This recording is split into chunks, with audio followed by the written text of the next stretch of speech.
Dans la vie, je préfère être celui qui aide une personne à sortir la tête de l'eau, plutôt qu'être un pur égoïste. Hey, salut, comment tu vas? Écoute, je vais faire une vidéo, elle est longue, je te préviens, elle est longue, mais elle peut te servir si tu veux t'en sortir dans la vie, dans le travail et ainsi de suite. Donc si tu veux vraiment t'en sortir, n'hésite pas, je vais pas te prendre non plus une journée complète ou même une heure, je vais simplement t'expliquer mon parcours. Alors, moi c'est Jérémy, j'ai 37 ans et clairement, j'étais vraiment pas doué à l'école. Mais c'était un bordel. Et du coup, en toute transparence, je vous le dis, j'étais en SECPA. Mais j'en ai fait même, on va dire, une force en me disant que malgré que je suis en SECPA, je ne vaux pas moins qu'un autre. J'avais des difficultés, comme certains, et puis voilà, c'est tout. Quand je suis sorti du collège, j'ai décidé de faire un apprentissage en tant que peintre en bâtiment. J'ai fait mes 2 années, tout s'est bien passé, mais malheureusement, je n'ai pas eu mon CAP. Ce qui s'est passé entre temps, j'étais à 3 mois avant d'avoir mes 18 ans et je venais d'avoir un enfant. Vous vous rendez compte? En fait, j'étais un enfant qui venait d'avoir un enfant. C'était très très compliqué.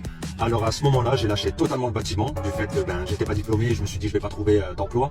Alors j'ai décidé de m'inscrire dans les boîtes intérim et de devenir manutentionnaire dans les usines. Je suis resté pendant bien 4-5 ans en usine et j'avais même passé mes CACES, donc mes permis cariste pour être cariste. J'ai valdingué un peu d'usine en usine pour découvrir un peu tous les différents métiers, mais c'est vrai que ça ne me plaisait pas trop. Et moi j'ai la chance d'avoir 2 grands frères, donc qui sont mes modèles clairement.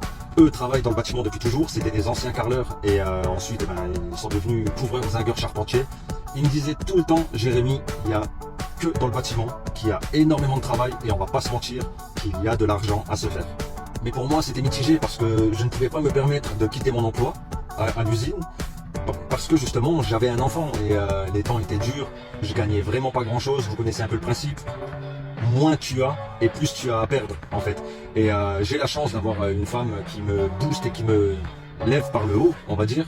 Et puis du coup j'ai décidé de faire une formation donc dans un centre AFPA en tant que carreleur. Bien sûr c'était compliqué dans ma situation comme je l'ai dit. Heureusement pour moi j'ai une femme qui me pousse vers le haut et puis elle m'a dit écoute vas-y fonce même si tu gagnes pas d'argent sur l'instant mais c'est pour plus tard.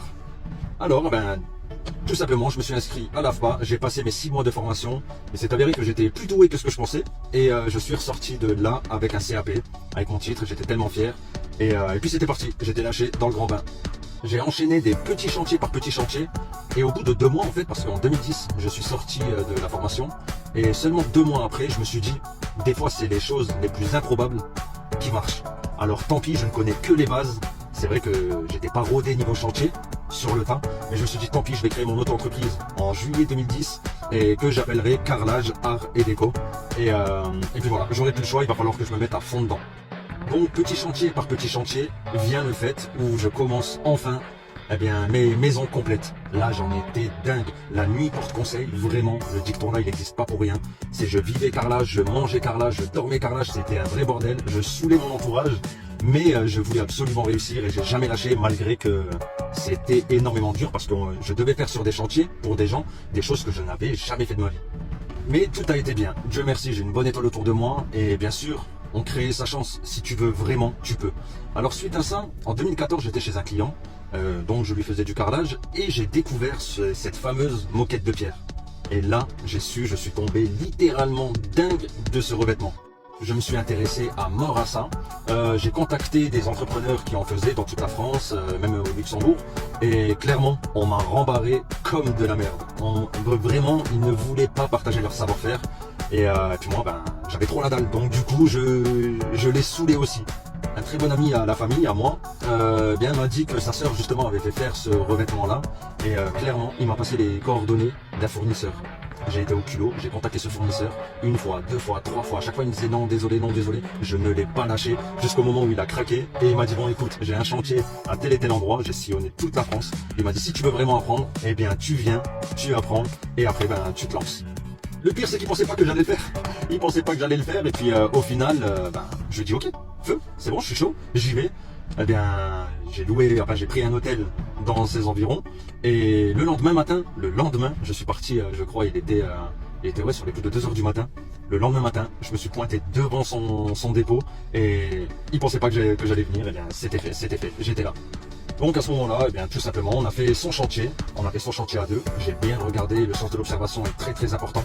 J'ai bien regardé ce qu'il faisait, il m'a laissé poser un peu. Je t'avoue, c'est chaud de fou quand on en a jamais fait. Quand on voit faire, on a l'impression que, ben voilà, vas-y, c'est bon, ça va le faire. Au final, quand il m'a passé la lisseuse dans la main, j'étais perdu.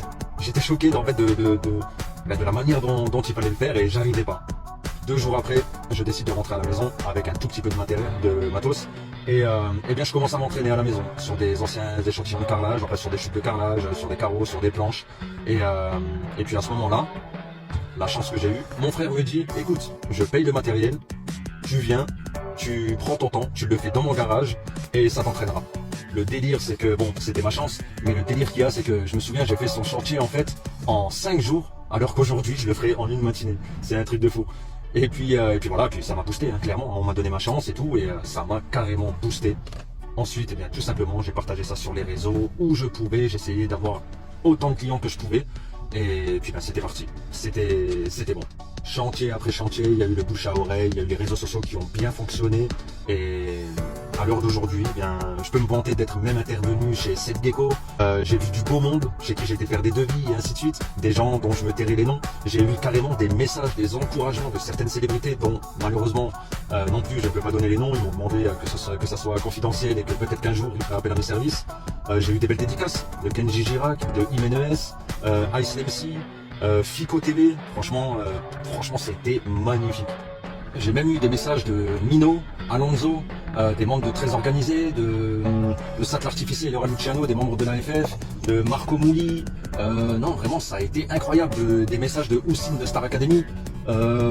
Franchement, je ne pourrais même plus dire tellement qu'il y a eu du monde en fait. Carrément, des artistes tels que Kevin Little. Mes publications ont été partagées à Miami par Benedetta Carretta, une chanteuse. Non, franchement, c'est même encore à l'heure d'aujourd'hui, moi, j'en ai un dingue. Je me dis, mais comment c'est autant un plaisir professionnel que personnel quand même. Et Dieu merci, ça continue encore à l'heure d'aujourd'hui.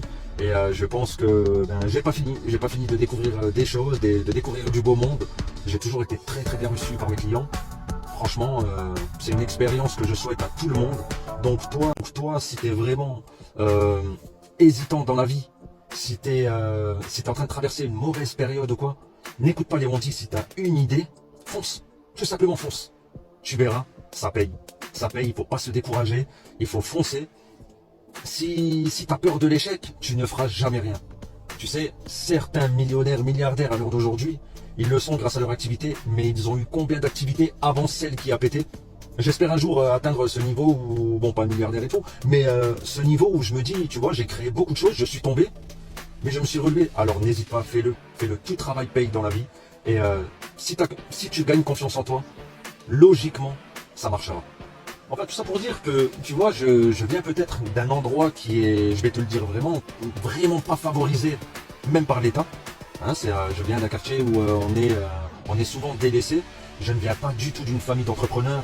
J'ai eu une vie, je vais pas m'en plaindre, elle était très très belle mon enfance, mais un peu compliquée financièrement, même très compliquée financièrement. Côté financièrement, il était très dur. Voilà, j'ai tout simplement voulu aller de l'avant et ne jamais lâcher l'affaire. Je suis un mec hyperactif, je bouge à 2000 à l'heure.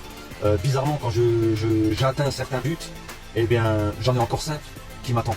Parce que je me contente jamais de ce que j'ai en fait. Quand je vise quelque chose, je l'atteins et bizarrement, il y a d'autres cibles derrière que je veux à nouveau atteindre, comme les résines autolissantes, comme les résines à paillettes, comme les pergolas pour offrir un package total à mes clients, donc résine, pergola. Vraiment, je fais cette vidéo, c'est pour pouvoir aider ceux qui sont dans le besoin. Moi, on m'a fermé beaucoup de portes et je me suis toujours dit si un jour j'y arrive, même ne serait-ce qu'un peu, eh bien je veux faire partie de ceux qui ont pu donner des conseils, et des filons et j'en passe.